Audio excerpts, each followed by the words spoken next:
سورہ النحل سورہ نمبر 16 پارہ نمبر 14 آیت کا نمبر 116. بسم اللہ الرحمن الرحیم.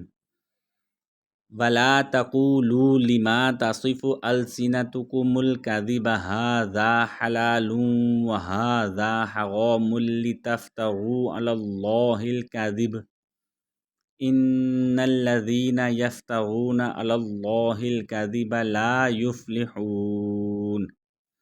اور وہ جھوٹ مت کہا کرو جو تمہاری زبانیں بیان کرتی رہتی ہیں کہ یہ حلال ہے اور یہ حرام ہے، اس طرح کہ تم اللہ پر جھوٹا بہتان باندھو.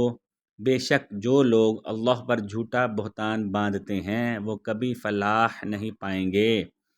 Do not falsely declare with your tongues, this is lawful and that is unlawful, only fabricating lies against Allah. Indeed, those who fabricate lies against Allah will never succeed. صدق اللہ العظیم.